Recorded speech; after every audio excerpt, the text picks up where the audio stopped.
دوستو یہ مہینہ رمضان المبارک کا ہے۔ رمضان المبارک کا جب مہینہ قریب آتا ہے، جب اس مہینے کا چاند نظر آتا ہے تو مسلمانوں کے دل میں ایک عجیب کیفیت ہوتی ہے۔ دنیا کی ساری فضا خوشگوار اور منور ہو جاتی ہے، کیونکہ یہ مہینہ ہی کچھ ایسا ہے۔ یہ مہینہ جب آتا ہے تو رحمتیں اور برکتیں اپنے ساتھ لے کر آتا ہے۔ اسی لیے اللہ رب العزت نے قرآن مجید میں ارشاد فرمایا، یا ایھا الذین آمنوا کتب علیکم الصیام کما کتب علی الذین من قبلکم لعلکم تتقون۔ اے ایمان والو، تم پر روزے فرض کیے گئے جیسے تم سے پہلے والوں پر روزے فرض کیے گئے تھے تاکہ تم پرہیزگار ہو جاؤ۔ اس آیت میں فرمایا گیا جیسے تم سے پہلے لوگوں پر روزے فرض تھے۔ اس سے معلوم ہوا کہ روزہ ایک بہت قدیم عبادت ہے۔ حضرت آدم سے لے کر تمام شریعتوں پر روزے فرض کیے گئے تھے، اگرچہ گزشتہ امتوں کے روزے کے دن اور احکام ہم سے مختلف تھے۔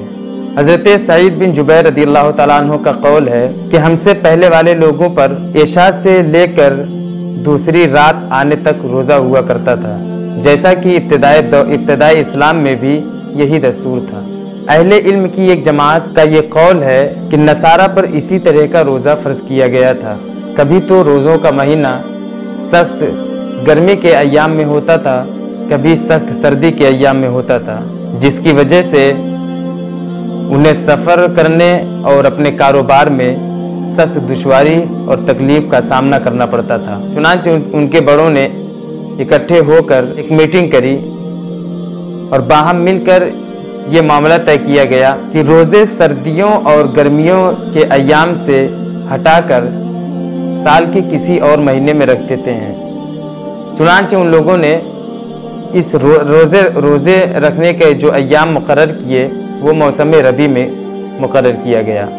اس ہیر پھیر کے کفارے کے طور پر 10 روزوں کا اضافہ بھی کر دیا۔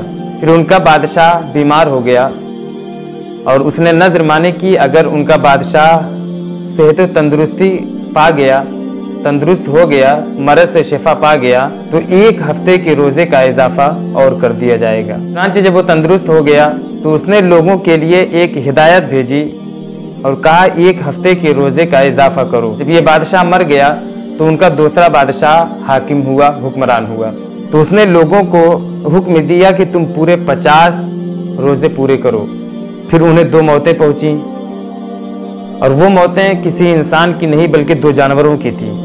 تو بادشاہ نے کہا کہ اپنے روزوں کو اور زیادہ کرو۔ چنانچہ 10 روزے ان روزوں سے پہلے اور 10 بعد میں بڑھا دیے گئے۔ نیز کہا گیا کہ کوئی امت ایسی نہیں مگر اللہ تعالیٰ نے ان پر رمضان کے روزے فرض کیے، مگر وہ ان سے برگشتہ ہو گئے۔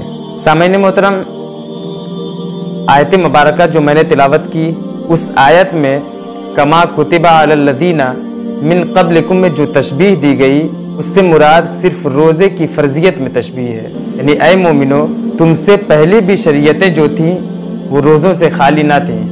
اس کی فرضیت صرف تمہارے لیے نازل نہیں کی گئی، بلکہ جس طرح ان پر روزے فرض تھے تم پر بھی اس طرح کے روزے فرض کیے گئے۔ اس انداز خطاب سے مسلمانوں کے دل کو تسلی دی جا رہی ہے، کیونکہ روزہ یہ ایک بدنی عبادت ہے اور اس میں بھوک پیاس کی شدت کو برداشت کرنا پڑتی ہے، جو نفس انسانی کے لیے ایک بہت مشکل چیز ہے، بہت مشکل امر ہے۔ ایسا فرمائے یہ مشقت تم سے پہلے لوگوں پر بھی تھی، تم تسلی رکھو کہ کوئی نئی چیز تم پر مسلط نہیں کی جا رہی ہے۔ تو تشبیہ صرف فرضیت میں دی گئی ہے، نہ کہ معین دنوں کے حق میں تشبیہ دی گئی ہے، کیونکہ پہلی امتوں کے لیے روزہ رکھنا فرض تو تھا، لیکن رمضان کے دن فرضیت کے لیے ان پر خاص نہ تھے، مخصوص نہ تھے، بلکہ وہ ایام بیس کے روزہ رکھا کرتے تھے، جیسا کہ حضرت آدم علیہ السلام اور ان کی امت کے لیے حکم تھا۔ اور عاشورہ کا روزہ حضرت موسیٰ علیہ السلام کی قوم سے مراد یہود و نصارہ دونوں ہیں، وہ یوم عاشورہ کا روزہ رکھا کرتے تھے، جیسا کہ روایات میں اس کا تذکرہ ملتا ہے کہ یہودیوں نے یوم عاشورہ کا روزہ ترک کر دیا۔ انہوں نے اپنی طرف سے سال کا ایک دن روزہ رکھنے کے لیے مقرر کر لیا، اور ان کا اس مقررہ دن کے بارے میں یہ خیال تھا کہ اس دن ہم پہ ظلم کرنے والا فرعون غرق ہوا تھا، ڈوب کر مرا تھا، حالانکہ اس کے غرق ہونے کا دن یوم عاشورہ ہی تھا۔ جس طرح معین دنوں میں روزہ رکھنے کی تشبیہ نہیں، اسی طرح کیفیت روزہ میں بھی تشبیہ نہیں ہے۔ یعنی یہ نہیں کہ جس طرح کا روزہ پہلی امتوں کے لیے فرض تھا، اسی طرح کا روزہ تم پر بھی فرض کیا گیا، کیونکہ ہم قرآن کریم جب کھول کر دیکھتے ہیں تو ہمیں پتہ چلتا ہے کہ حضرت مریم کا روزہ بھوک اور پیاس برداشت کرنا نہیں بلکہ گفتگو سے بچنا ان کا روزہ کہلایا، اور ایک دوسری قوم کا روزہ عشاء کے بعد سے کھانے پینے سے رکنے سے شروع ہوتا تھا، جبکہ ہمارا صبح صادق سے شروع ہوتا ہے۔ اسی طرح پہلی اقوام میں روزہ رکھنا، روزے کی کیفیت ہمارے روزے سے مختلف ہوا کرتی تھی۔ تو یہاں تشبیہ ذات روزہ کی ذات روزہ سے ہے، نہ کہ اصل تعداد اور وصف سمیت ہر بات میں تشبیہ۔